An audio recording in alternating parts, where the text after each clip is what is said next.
Tila suportado nga ng buong pamilya Gutierrez ang birthday party nitong si Barbie Imperial. Spotted doon ang ina ni Richard na si Annabel na naka-red at of course Richard Gutierrez and Vina Morales.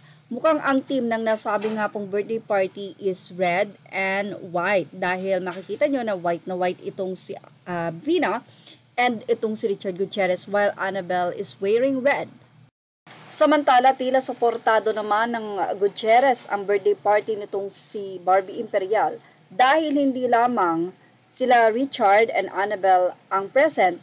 Si Rufa Gutierrez hindi man siya present pero binati niya sa kaarawan si Barbie Imperial sa naging post ni Barbie Imperial sa kanyang Instagram. Ang bati ni Rufa, Happy 26th birthday, Barbie.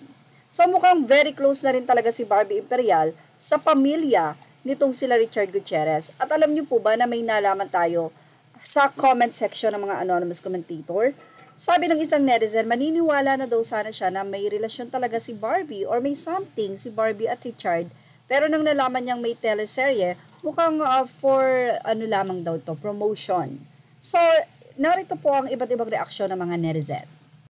Matapos nga ang tira pagsuporta ni Richard sa birthday party nitong si Barbie Imperial, ay nagkaroon naman ito ng iba't ibang reaction sa mga netizen mula sa Fashion Police anonymous commentator. Anila, naka-all white ka ba naman, hindi ka maspat? Siyempre si Richard John. Well, obvious naman kasi na sila na.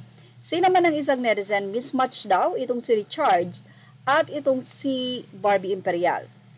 Narito naman ang depensa ng ilan. Anila, more like swerte, fresh, young, naturally pretty, panalo. On the other side naman, Richard is Richard na. Ang isa naman ay sinabing ang babaw daw talaga ng mga standard ng tao sa buhay.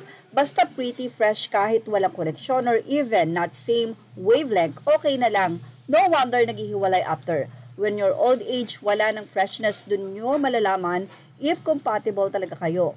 If for meantime lang yan, then okay na yan lang ang set of standards mo.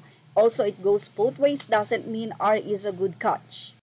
Narito naman pa ang naging say ng mga netizen. Barbie is all natural, can't say the same about the legal wife. Retoke or natural doesn't change the fact that pamilyado yung lalaki. Sabi nga ng mga matatanda, ang pag-aasawa hindi parang bagay na pag nagsawa ka, bibitaw ka na. Yung wala siyang masyadong projects, even endorsements, pero bongga ang palaging birthday niya. Kung titignan mo din, mas bongga pa siya manamit kesa sa mga A-lister na artista, lahat designer. Sino naman ang isa, huli ka sa chismis box. Pasok si Barbie daw sa latest Star Creative serye.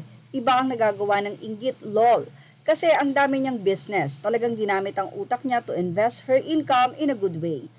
Totoo naman kasi pag wala kang projects, paano na? Kaya naman matalino talaga itong si Barbie. Say naman ng ilang netizen, nakabakod daw talaga itong si Richard. She will be like Sarah, biglang social yan, bigla. True, at least she has her own money at may say maging social. Unlike the ex, no comment. Well, sabi nila Barbie is so pretty talaga. At may chaperon. Before naniniwala ako na may something si Richard at Barbie pero nang lumabas na meron silang upcoming teleserye, mukhang scripted for the show. Anyway, kung mayroong teleserye, baka doon talaga sila medyo nagkalapit. Dahil nga syempre, dahil may teleserye, everyday meron silang meeting about sa program, sa show. So, maybe that's the reason why kung bakit na nagkakaroon ng something kila Richard at Barbie. At yan ang ating Showbiz Snap Update. Thank you for watching. Please like, share, and subscribe. Images are all credit to the rightful owners.